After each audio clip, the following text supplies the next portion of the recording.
Hola, soy Odette y soy de la carrera de danza y el día de hoy les voy a platicar de Grecia en la historia del arte.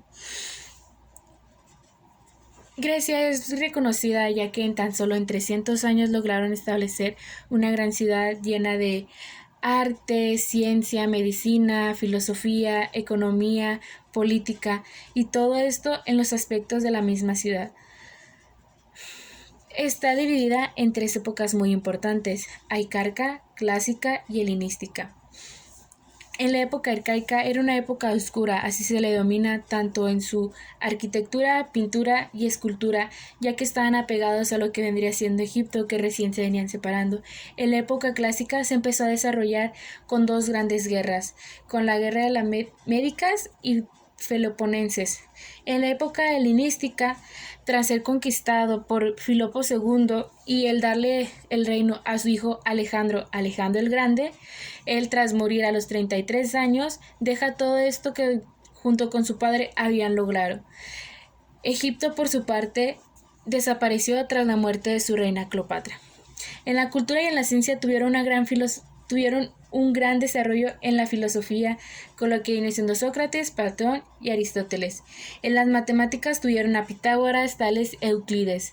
En la física, Arquímedes plantó una gran teoría acerca del peso en el estado líquido.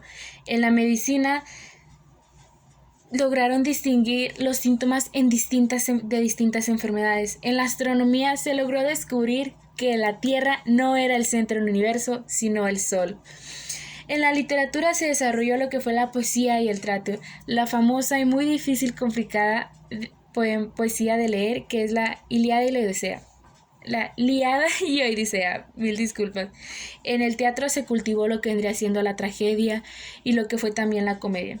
En la arquitectura se desarrollaron muchos grandes lugares importantes. La zona civil, que era esta zona donde se desarrolló el comercio, era un lugar más para el pueblo, algo así como el centro de la ciudad. Estaban zonas sagradas, estas tenían pequeños cultos para sus dioses locales. Estaba la Acrópolis. La Acrópolis era centrada en el punto más alto de la ciudad. Esto era para dos fines: para tener un punto mayor de adoración para sus reyes y dioses y para poder tener como una especie de defensa para ataques. Tenían el Erection, un lugar de culto para Atenea. Atenea era la diosa de la ciudad y la suma protectora, que también está en el Parteón. Están los Propilios, que era un único acceso a la Acrópolis. A la Acrópolis estaba en el punto más alto, pero no se podía llegar directamente. Tenían que llegar por unos propíleos. Y estaba el teatro. Era el lugar donde se desarrolló el dramatismo, donde se exhibían grandes obras al pueblo. Era el lugar donde más se centraba la creatividad artística. De aquí llegó lo que son el orden, las columnas, cómo se eran estructuradas.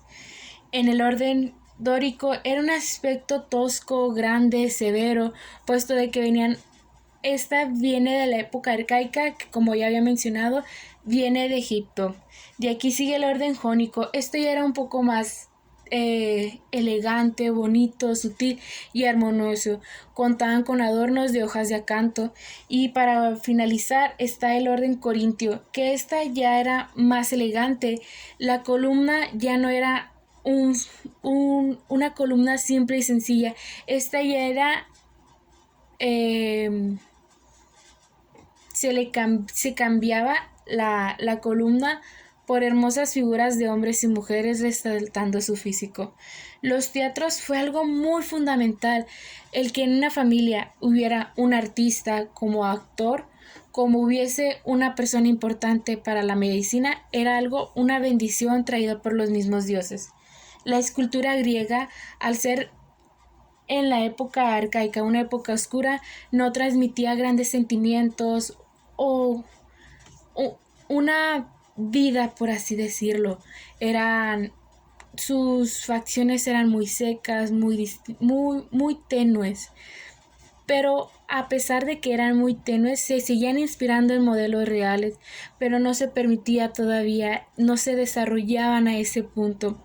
En la época helenística ya se empieza a ver un poco más de fluidez en los sentimientos que se intentaban transmitir y todo ya era más bonito, por así decirlo, pero en la época clásica, esta fue una época muy resultante, porque en la época clásica se intentó llegar a un punto más alto de la figura del hombre.